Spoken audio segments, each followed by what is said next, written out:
Ready to go here. Thank you. All right, I'm going to introduce Tim Kelly. Tim met with us last week, and we went ahead and put him on the schedule to do an introduction to this idea for a music festival. So during this presentation, he's going to describe what the music festival is about. And we weren't asking the board to make any decisions or take any action on this tonight, just to kind of listen to the presentation. Reason being, there's still some permits that need to be approved. There's a special event permit as well as a parks use permit that are pending right now. So may come back to the board and may also go to the council at a later date. So Tim? Thank you so much, Kirk. Okay, thank you.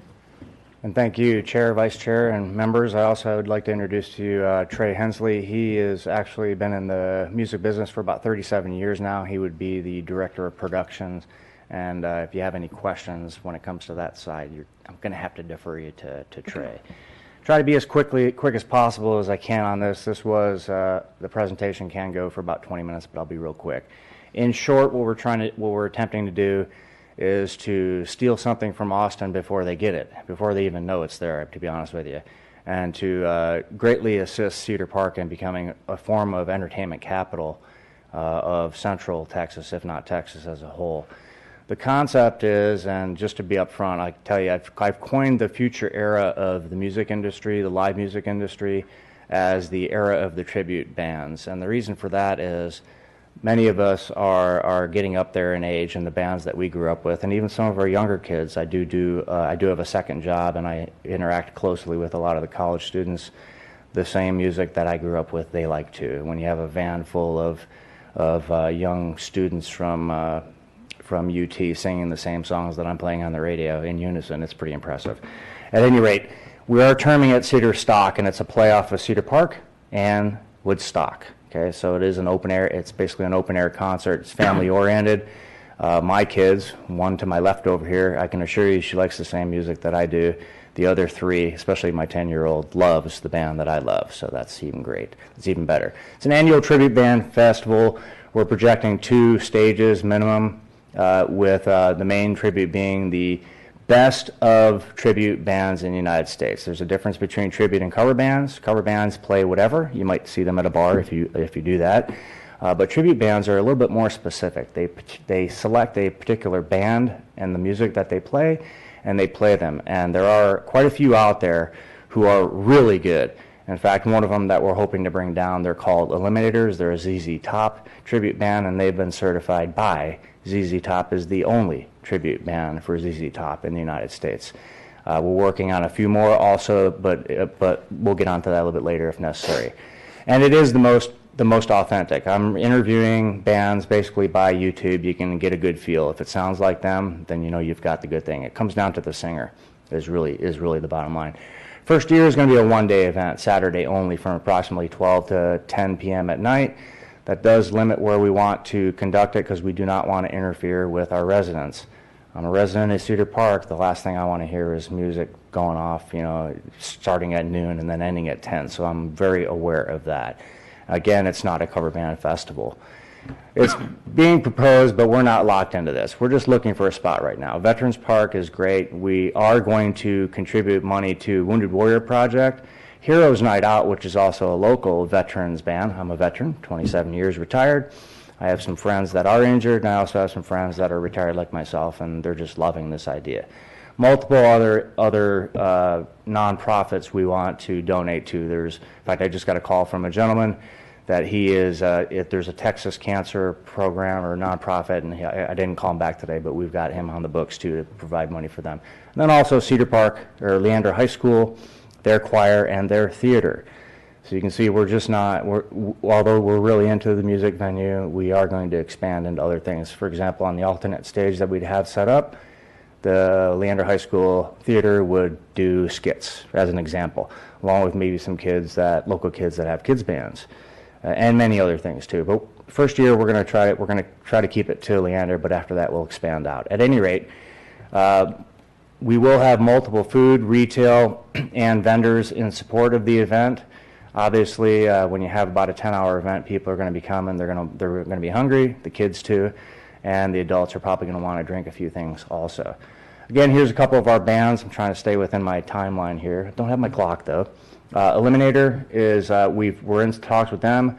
Big Balls, which is an AC/DC band, they are actually local to Austin, and they're pretty darn good. So we're going to lock them in. They're looking forward to this. Lotus Land Band is a Rush tribute band. They're out of Massachusetts, and they're the key in this, as far as I'm concerned, for their first year. There is really no one who comes close to Lotus Land or Rush as Lotus Land done. It's all about the singer. And then from the Dallas-Fort Worth area, Without Warning. Do want to let you know we're going to have at least 6 to 7 bands. Typically, these bands, when they conduct, they'll play for 2, 3, possibly even 4 hours with some encores. A typical ticket to see each band is about $25. Dokken, a little bit lower because not too many people know about the band Dokken.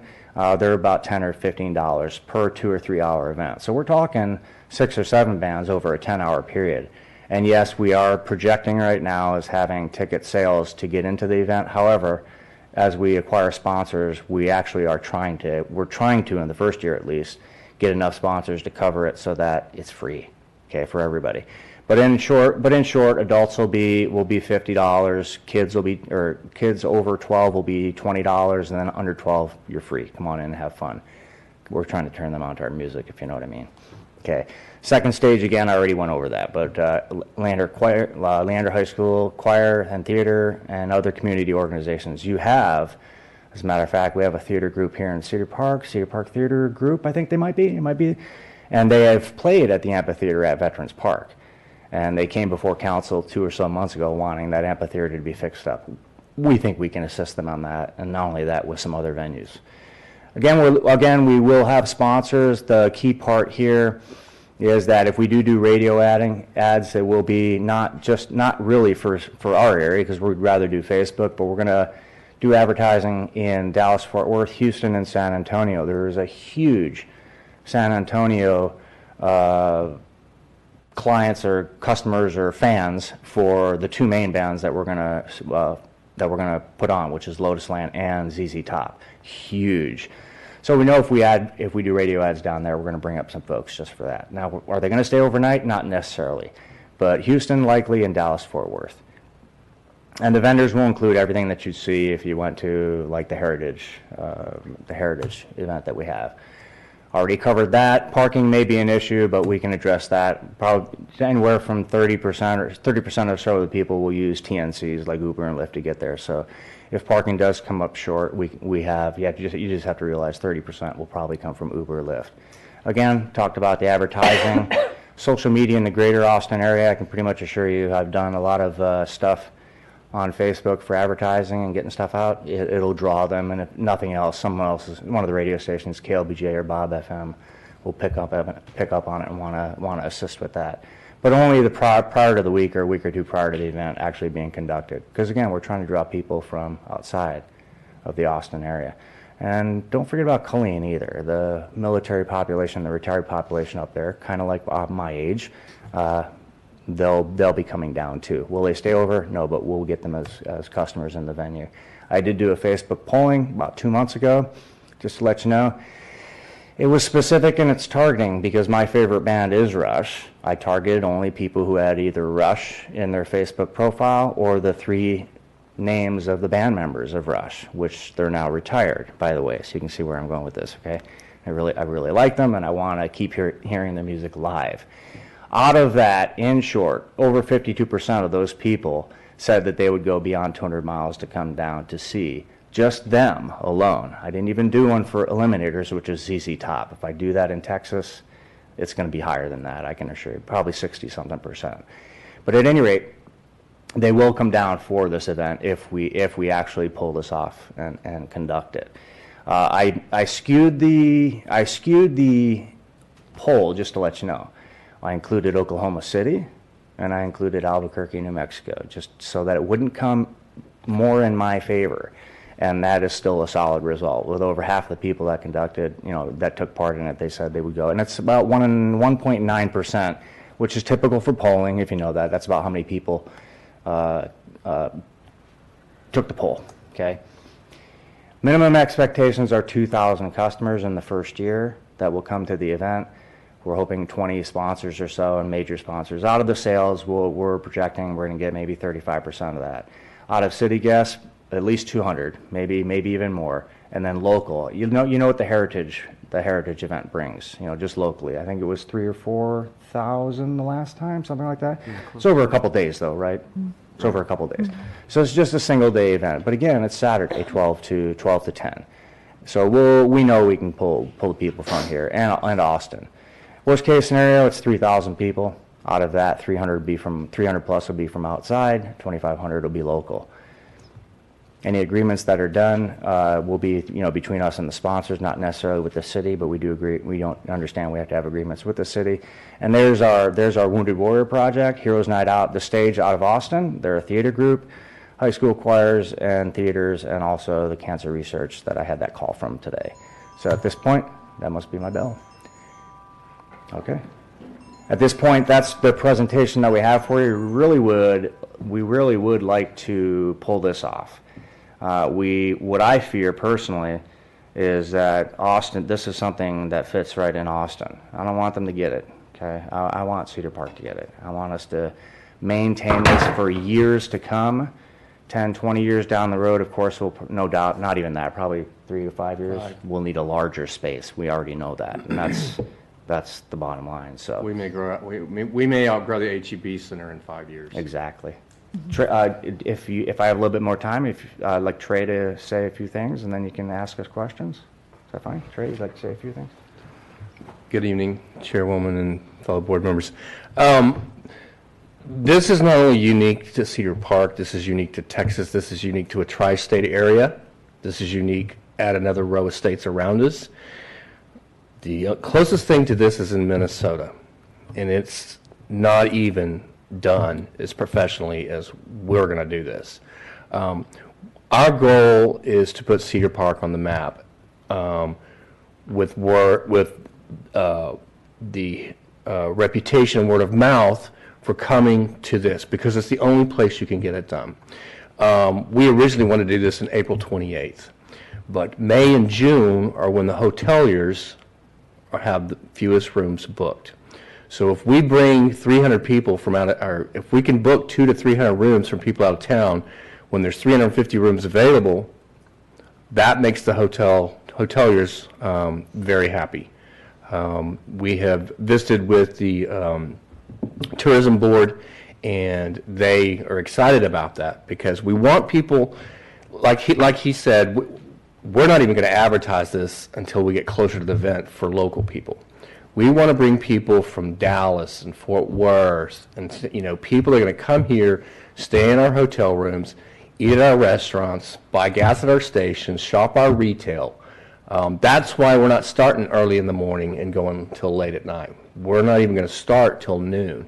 That gives them time to go eat. And the first year, it's a one-day event. By year 2, we hope it to be a 2-day event.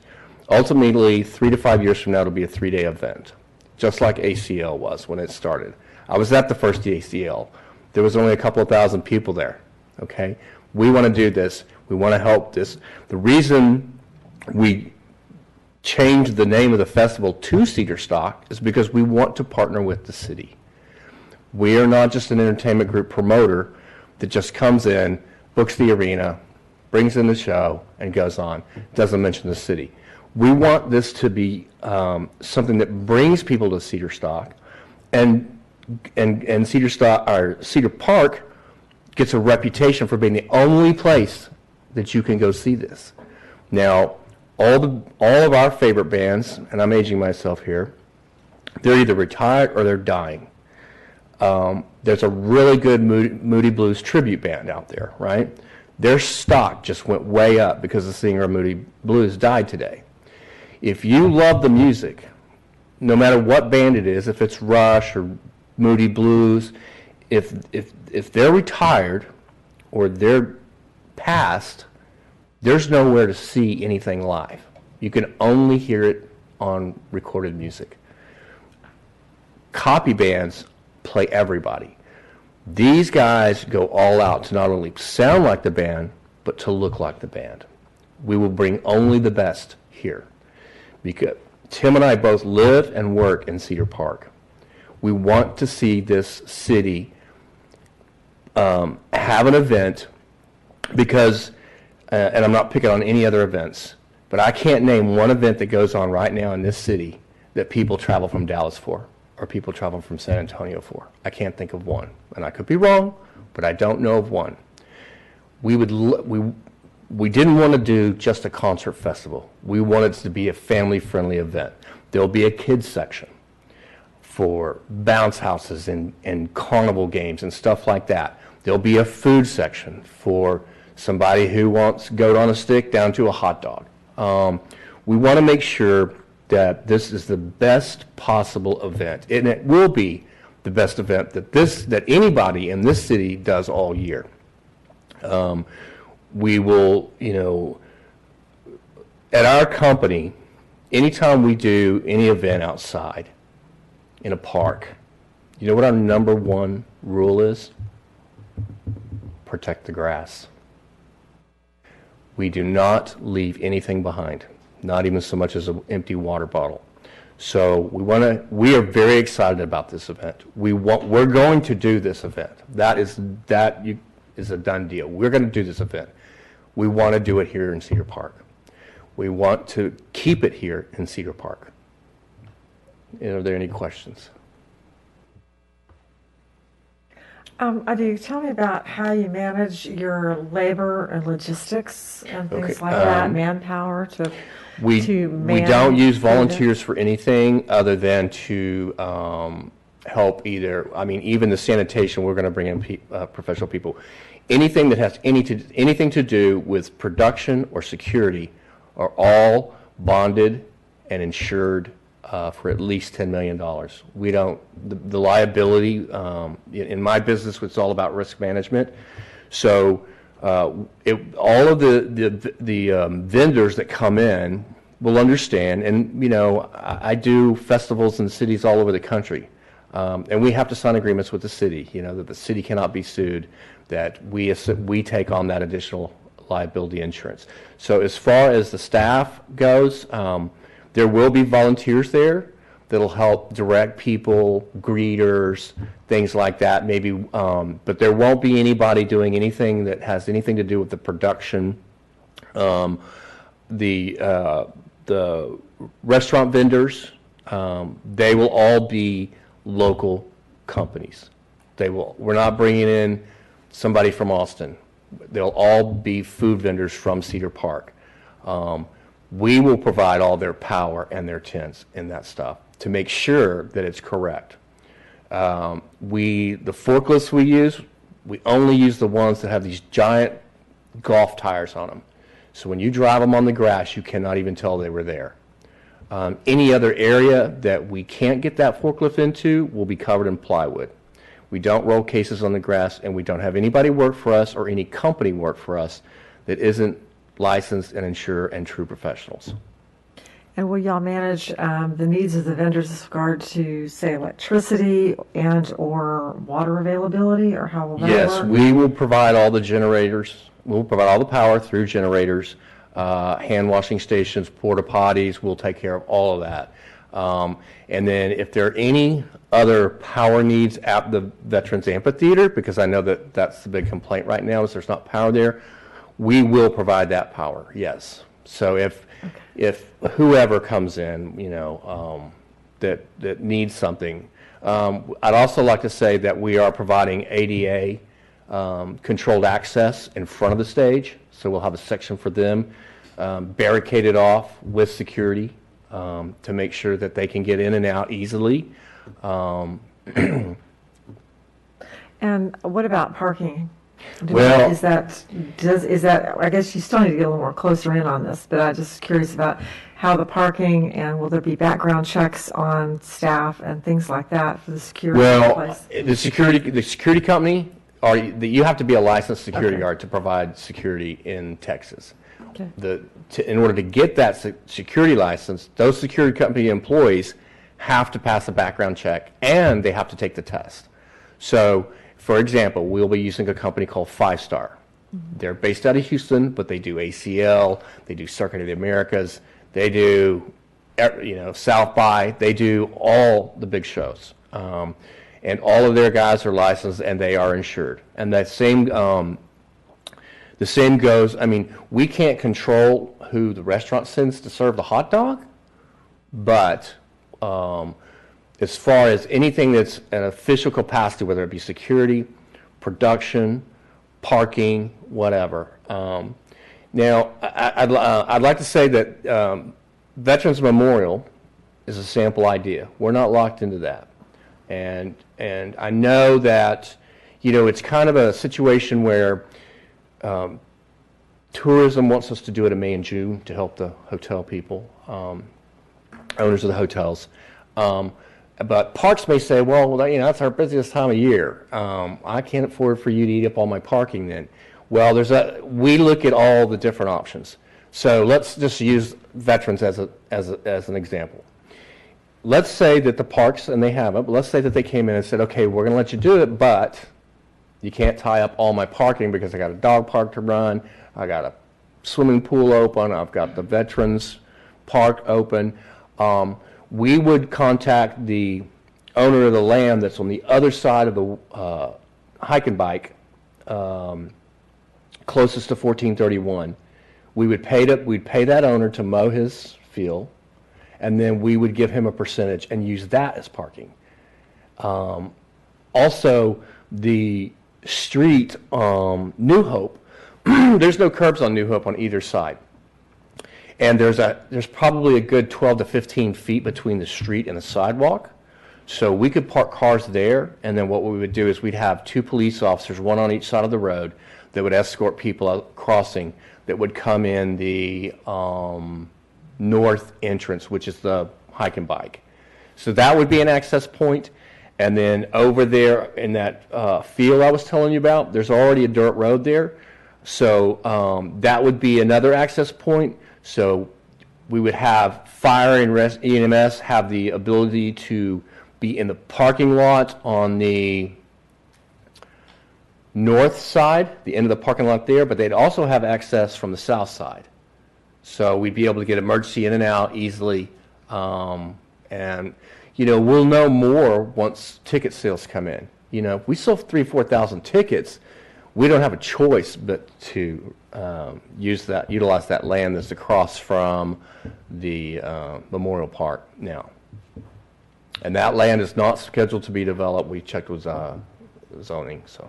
And in addition to that, over in that area, the industrial area, you know, there is the old chip and golf driving range there. I've actually been in contact with the new owners of that property, and it's the chemical company that resides back there. He's projecting breaking ground in March. However, he said, Tim, if you don't see Brown breaking in March, you need to give me a call, because he'll take the overflow traffic that can be parked right in there, because they're not going to do anything. I was hoping that the golf would stay there, because that would be more money for them parking wise. You know, charge $5 or $10 for parking. That's more than he's going to bring in a whole year for pitching and golfing and driving range and all that too. And as far as security, yeah, we are going to have the security, but we're also going to use our local law enforcement. We have to have at least 4, depending on the number of people, 4 to 8 officers with units that they can get vehicles. into. So we're thinking about that too. Yeah. I'm sorry. Go ahead, Trey. So the you know, ideally, we're not your typical concert promoter, okay? Ideally, we want this event to be free for families. Because if it's free for families, it's even more tempting for the family from Dallas and Houston and San Antonio to come, because then they're only out rooms and gas and meals and whatever shopping they do here. That's going to depend on the total dollars raised by our sponsors. If we can't meet our cost based off sponsors alone, then obviously we'll sell tickets. And those tickets could range from anywhere from $20 to $50, depending on what it is. This is not what you're used to. This is not the mini stage that the city owns. We're talking about a mobile stage that is 60 feet wide by 30 feet deep by 35 feet tall, covered. And it is designed to not damage whatever surface it's on.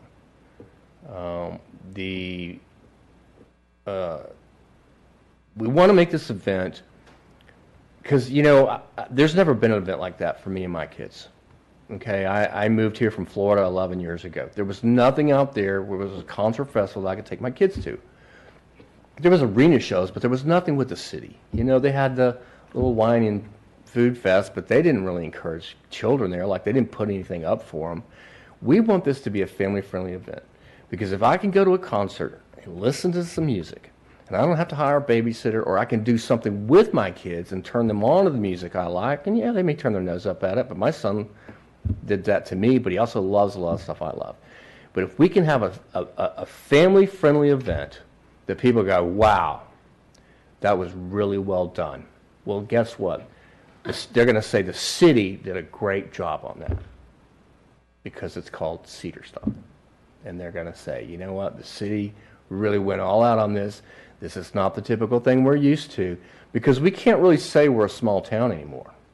We're not a major city, but we're not a small town. But I think the city is ready, the timing is right to take the next step and bring something like this here that's an annual event that everybody identifies it with the city as a city-sponsored event. I have a quick Yes, ma'am. suggestion, I guess. Well, first of all, I love tribute bands too, and I also love classic rock. So I really like this idea. I think with the list of bands, the one thing that popped into my head was that they're all from the same genre of music, really. And if you're gonna want families to come in, and especially if you have to, charge a ticket price, you're probably going to want to, bite the bullet and bring in a Beatles tribute band or, the Eagles tribute band, just to have more variety. I have a 4-year-old son who also loves the music I love, but he's not going to sit through like a Metallica tribute band. You know what I mean? So I think as far as the actual music itself goes, could be a little bit mixed up, so that the parents don't have to hang out at the kids' stage, the whole time. There would probably be quite a lot of teenagers that would, be interested in the metal. We do. And Ms. Hernandez, this PowerPoint didn't include all the bands that we have. Now, the website, which is cedarstockfest.com, it'll come online within 2 weeks. We actually have, there's 10 that are potential listed up there. And yes, we do have Eagles on there. Not quite sure about the Beatles. We're talking, I'm not that gray yet. Well, and actually, there are some really good Beatles bands, but they are not cheap. Oh, yeah. Yeah, that's true too. And by the way, that list of acts, that's just an example. That Okay. nobody has been contracted yet at all. So that's definitely a suggestion that we have in play already to mix it up, because I don't want to listen to rock and roll all day. Throw me some Journey in there, throw me, somebody else. We do. So my wife is from Guanajuato, Mexico, and she told me, she goes, "Well, gee, Tim, you know what? You're missing a good number of population here." And my response back to her was, "Yes, dear, but you know what? Year 1 we need to go. However, year 2, this was originally projected as 3 stages. 1 was rock or classic rock, and 2 was more of a cultural. So it would have included, all right, so we could, there's a lot of people that like the old Oompa from Germany, and then we've got the Hispanic heritage music too. So that the second main, it wouldn't have been the main stage, but it would have been the second alternate stage would have been for that, and then we still would have had the smaller stage or venue or amphitheater for the kids. I had originally projected this to be at the Y, our YMCA Twin Lakes, because it was just perfect. However, the problem that they have there is no matter what time frame we project, if it's April or May, that's when they really start their soccer. A lot of kids are using the venue down there. However, they, initially they were like, wow, we would rent the whole facility basically, to include leasing out those, the cabins exactly. Give a platinum package if somebody wanted the it's $500 per cabin.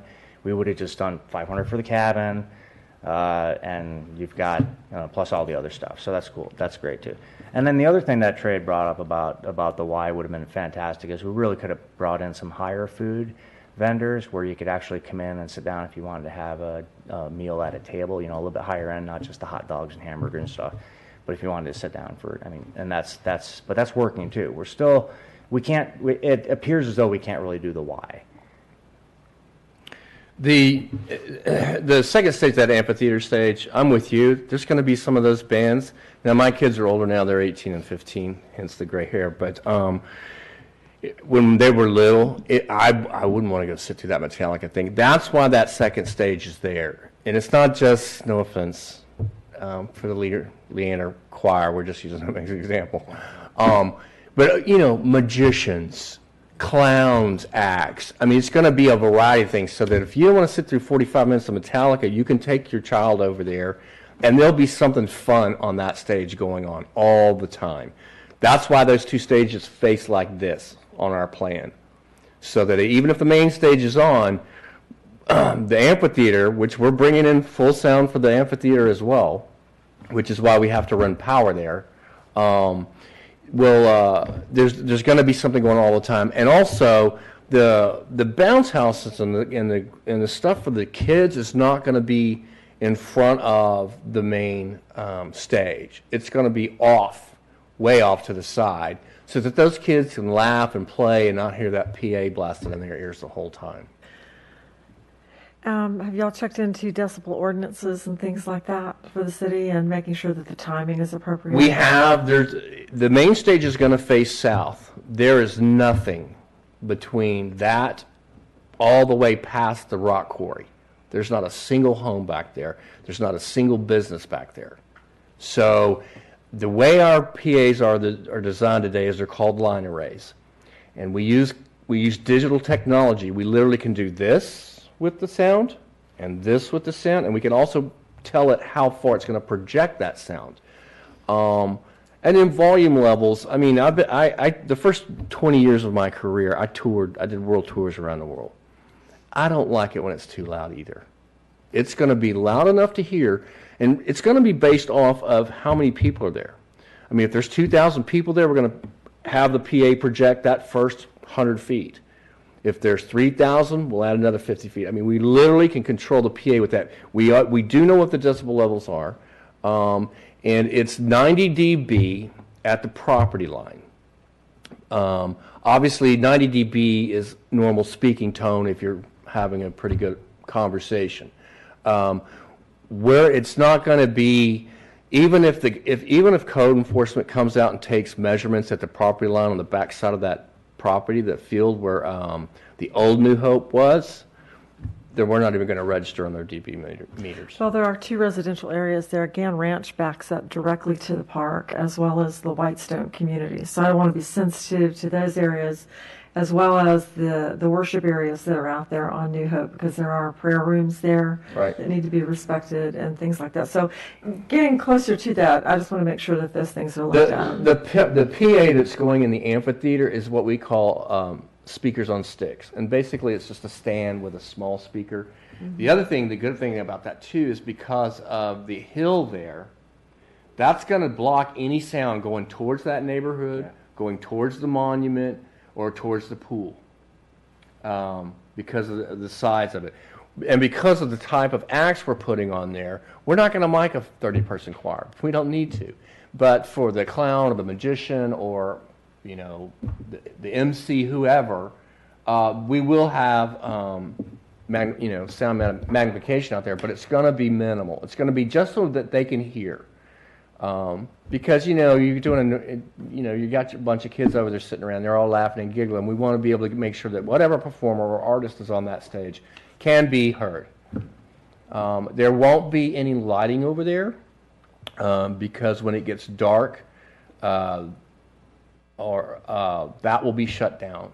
That stage will be shut down, and for the main act, which because we finish at 10, they'll probably go on around 8:30. So that little stage will be shut down by 8 or 8:30. Okay. And that's the only PA that we have facing any residents at all. And I live over there, Miss Harmon. I live right on Lakeline in New Hope. That is right where I live. In fact, I drove by the temples and the park again, and then we had an accident over there, so I had to definitely go down to the further end of New Hope today. So I'm concerned about that too. It's been fielded as a possibility as Milburn Park, and I'm sorry, I used to live over there too. I would not. Milburn Park is just not an option, in my opinion. The residents are just too close. The Cedar Park Middle School right across the way.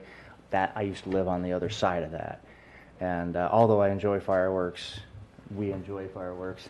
It was nice to live over there for the 4th of July weekend, but I can understand where some people would be really not too keen on a 10-hour Be music sensitive event. to those communities. So yeah, that's great. Yeah, Yeah, Milburn's definitely. surrounded Good. 4 sides by homes, so it's not even an option for us. There are other options. I'm sorry. Go ahead, please. I had a question on the stages, because they're pretty elaborate, those stages. Yes, sir.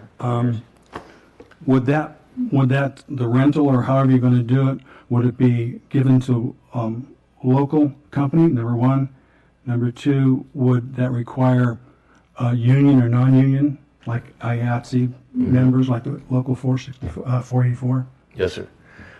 No, sir, there are no local companies that own a stage that big. So it's not an option.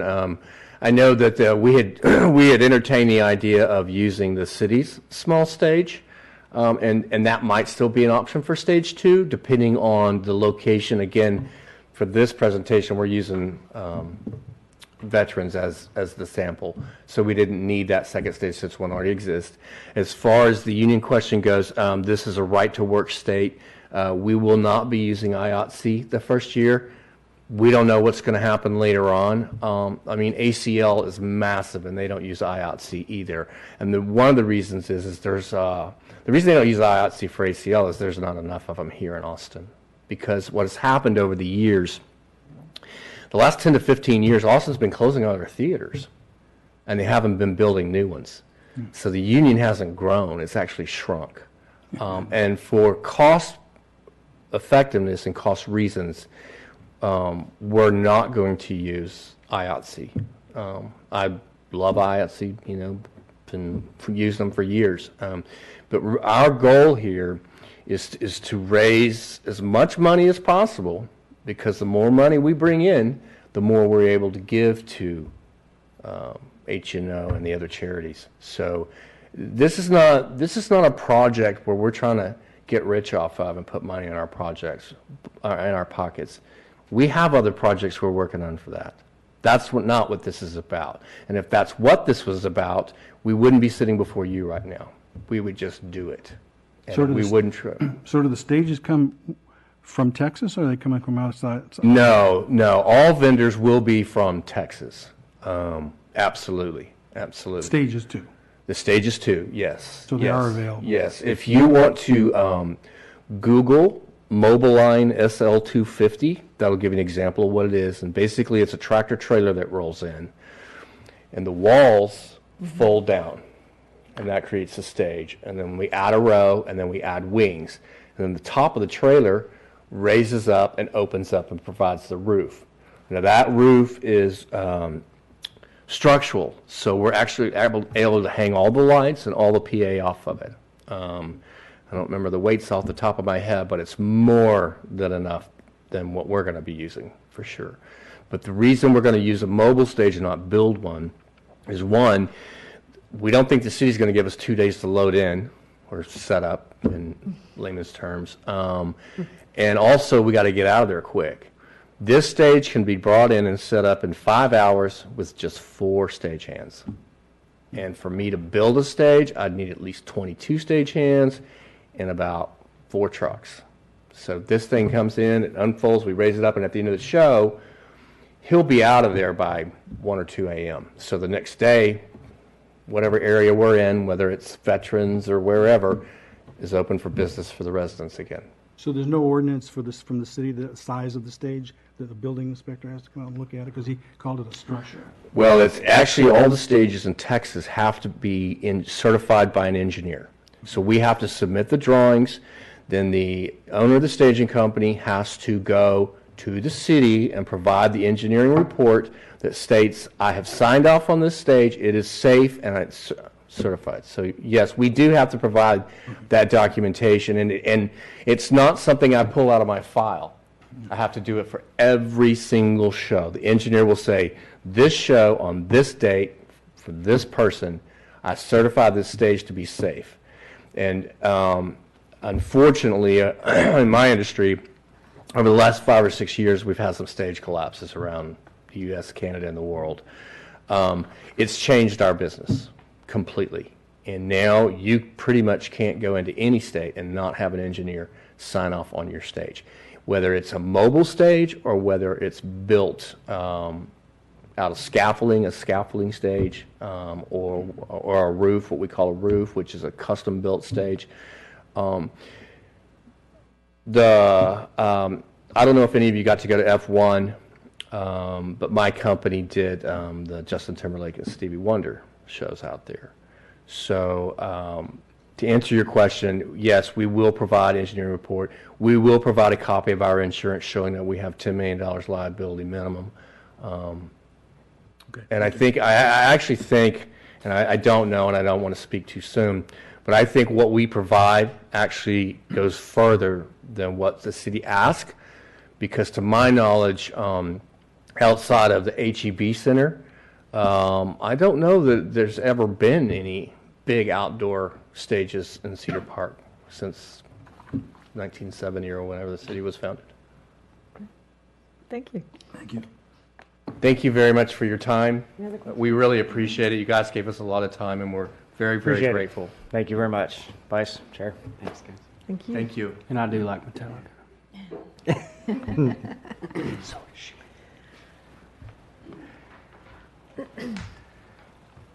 Okay. And the name of your company is? Cedar Park Entertainment Group. Okay, very good. Thank you very much.